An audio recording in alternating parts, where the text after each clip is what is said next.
Hello, नमस्कार, राम राम, राधे राधे। प्यारे बच्चों, कैसे हो आप सब लोग। आई होप आप एकदम बढ़िया, शानदार, एकदम जबरदस्त होंगे। आपकी पढ़ाई भी एकदम शानदार तरीके से हो रही होगी। प्यारे बच्चे, मैं अनुपमा, आपके षष्ठी की टीचर, और आज मैं आपको बताने वाली हूँ कि आपके बोर्ड के एग्जाम में किस टाइप से क्वेश्चन बनते हैं और कौन सा क्वेश्चन कितने नंबर का आता है, और कितने नंबर का आता है वो भी, और कितने पेज का, कितने शब्दों में आपको लिखना है। तो उसके लिए प्यारे बच्चे आपको अंत तक बने रहना। और दूसरी चीज भैया, इसको लाइक करें, कमेंट करें, सब्सक्राइब करें और सबको शेयर करें।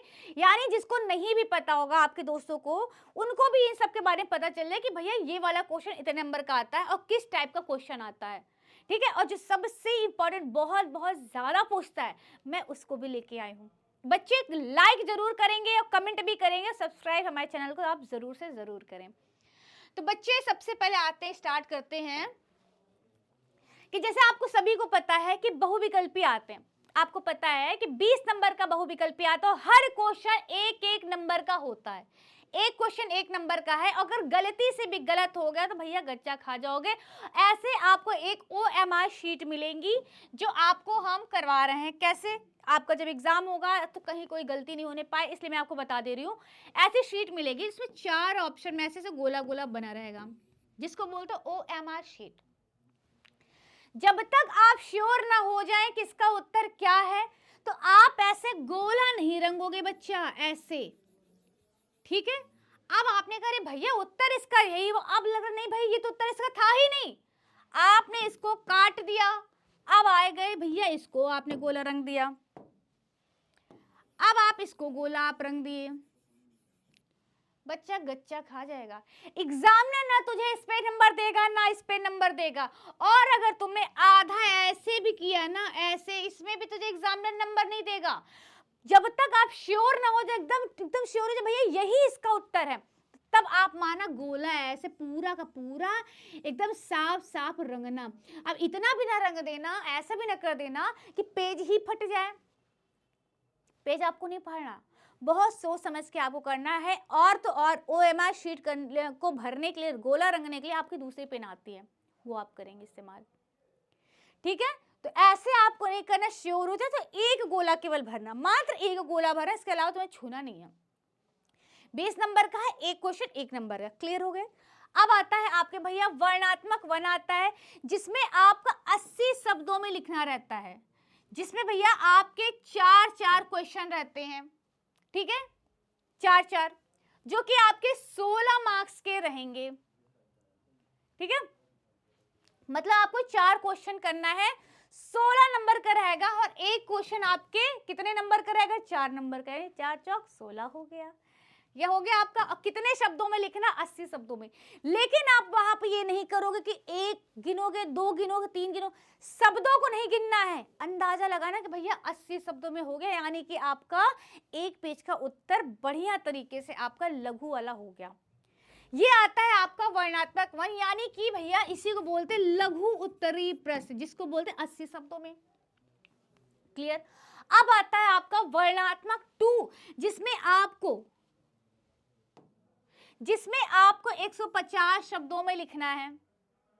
ठीक है, जो कि भैया 6, इसमें से आपको 4 क्वेश्चन करना है। ठीक है, अथवा में लिख के रहेगा 4 क्वेश्चन करना, एक क्वेश्चन आपका 6 नंबर का रहना रहेगा, यानी 6 चौको कितना हो गया? 24। 4 क्वेश्चन करने हैं आपको। क्लियर होगी? यानी वर्णात्मक 1, वर्णात्मक 2, यानी 150 शब्दों में। अगर आपसे 150 से गलती से 160 भी हो गया, कोई दिक्कत नहीं कि भैया 160 हो गया अब तो गड़बड़ हो गया, इससे मतलब नहीं है। एग्जामिनर एक तरीका बताता है कि इतने शब्दों में आपको मैटर पूरा खत्म कर देना है। अगर आपका 145 भी होगे तो भी कोई दिक्कत नहीं, 160 होगे तो भी कोई दिक्कत नहीं, लेकिन अगर पूछा है 150 है, तुम उसको 80 शब्दों में लिख के आओगे तो हो जाएगा गड़बड़। ये आपको नहीं करना है गलती। क्लियर होगी? अब आता है आपका मानचित्र संबंधित प्रश्न। भैया आपके जो प्रश्न आएंगे, इतिहास के आएंगे 5 नंबर के, और आपके भूगोल के आएंगे 5 नंबर के। ये आपके रहेंगे आपके क्या? मानचित्र। अब मैं आपको दिखाती हूँ मानचित्र कैसा रहेगा। अब आपको पहले क्वेश्चन दिखा देते हैं।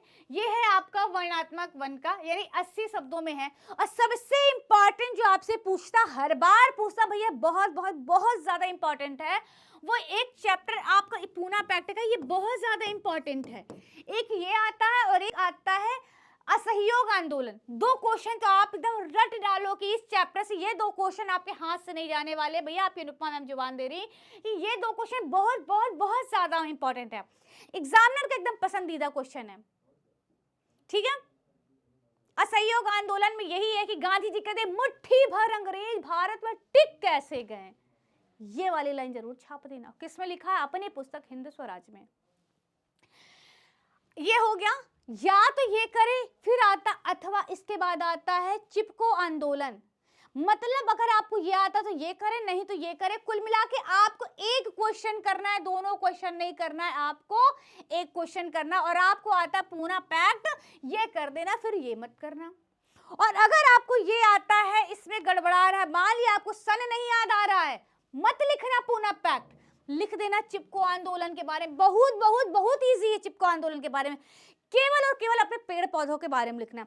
लेकिन अगर पूना पैक्ट में अगर आपने सन गलत लिख दिया, या अगर आपको डाउट है कि या तो हो सकता है, या तो ये या तो वो हो सकता है, आप मत लिख, सन ही मत लिखना, पूरी कहानी लिख देना, लेकिन सन मत लिखना। अगर आपको डाउट है तो, अगर आपको डाउट नहीं तो आप पूरी तरीके से लिखोगे। लेकिन अगर आपको नहीं आ तो सीधा मार देना ये। और कितने शब्दों में लिखना है आपको? 80 शब्दों में। 80 से अगर 85 भी हो गए तो कोई दिक्कत नहीं, 90 भी हो गया तो आपको कोई दिक्कत नहीं है, घबराने की दिक्कत नहीं, जरूरत नहीं। फिर आता वर्णात्मक 2। आपको एग्जाम्पल बता रही हूँ। वर्णात्मक 2 में क्या आता है? जैसे कि मृदा अपरदन को रोकने को उपाय। अपरदन का मतलब होता है कटाव, ठीक है, मिट्टी के कटाव। या तो आप ये लिखें, या तो आप लिखें धान की खेती। बट ध्यान देना, बीच में अथवा जरूर लिखा रहता है, कहीं आप ऐसा ना कर दें ये भी लिख के आ जाए और ये भी लिख के आ जाए और आपके दिमाग में आ गया भैया एग्जामिनर तो 4 क्वेश्चन पूछा था, हमने 4 कर दिया ना, बिल्कुल गलत हो जाएगा। आपको ध्यान देना इन दोनों में, अथवा इन दोनों में केवल एक करना है, इसके अलावा कोई दूसरा नहीं छापना। ये आता है वर्णात्मक 2, यानी कि आपको लगभग 150, इसीलिए लिखा है लगभग, ठीक है।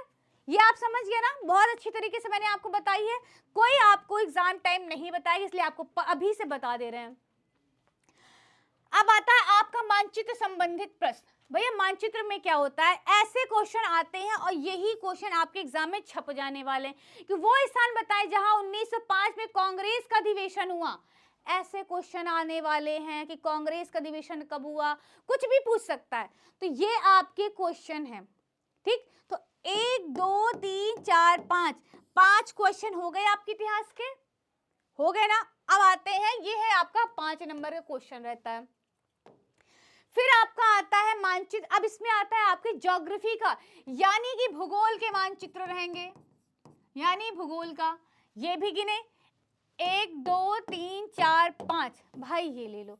और इन सब में जो सबसे इंपॉर्टेंट है भैया, नेताजी सुभाष चंद्र, मोस्ट इंपॉर्टेंट है, ये बहुत एग्जाम में पूछता है। इसको छाप लो, लपक लो, कि इससे आपको बाहर नहीं जाने वाले हैं। मैप भी और है, मैं आपको केवल तरीका बता दूं कि ऐसे आपको क्वेश्चन आने वाले। और हाँ, जैसे कि बोल दिया कि सुभाष चंद्र हवाई अड्डा कहाँ है, ये आपको सिंबल बना के दिया रहेगा, ये सिंबल है। जिस जगह पे हो आप जगह का नाम लिख दें और सीधा सीधा वो सिंबल अगर आपसे बना पाए तो सिंबल भी आप अच्छे तरीके से बनाएं। ये हो गया। सिक्किम की राजधानी कहाँ है? भैया मैंने ऑलरेडी क्लास में आपको करा रखा है कि सिक्किम की राजधानी कहाँ है। पूछ लेगा, जैसे यहाँ सोयाबीन लिखा है, अगर यहाँ पे पूछ लेगा गेहूं, कि गेहूं का उत्पादन क्षेत्र कहाँ है, तो भैया सबसे ज्यादा होता है आपके यूपी में। और यूपी कहाँ है भाई? यूपी में आपको अगर ये सिंबल बना है, ये चित्र दर्शाया गया, तो यूपी में, उत्तर प्रदेश में ऐसा कुछ चित्र बना दे। अगर स्टार बना, कुछ भी जो चित्र बना वो चित्र आपको वहां पे दर्शाना है। ऐसे आपके क्वेश्चन आएंगे टोटल। इस ये जो है ये भी आपका आएगा 5 नंबर का, यानी आपको कहीं से कोई भी रिस्क लेने की जरूरत नहीं है, क्योंकि आपका बोर्ड का एग्जाम, ये आपकी जिंदगी की पहली सीढ़ी, कुछ भी आपको गड़बड़ नहीं करना। और जहां तक मैंने सारी चीजें आपको बता दी कैसे पूछेगा बिहार की राजधानी कहाँ है, तो इस तरह आपको चिन्हित करना है भैया। जहां आपका है, मान लिया बिहार है, तो बिहार में आप लिख दें पटना राजधानी है, और ऐसे ऐसे आप चिन्ह बना दें, ध्यान एक चीज देना बच्चे, एक मैप रहेगा, एक मैप में आपको पूरे 10 क्वेश्चन लिखने हैं, 10 को उत्तर लिखना है, तो एकदम साफ साफ बढ़िया तरीके से करिएगा, क्योंकि ये मैप आपको सीधा सीधा 10 नंबर का देने वाला है, सीधा आपका 10 नंबर आपके जेब में रहने वाला है। ठीक है, तो बच्चे मिलते हैं आपसे नेक्स्ट क्लास में, नेक्स्ट वीडियो में। तब तक के लिए नमस्कार, धन्यवाद, जय हिंद। खूब हंसते रहो, खूब मन लगा के पढ़ाई करो।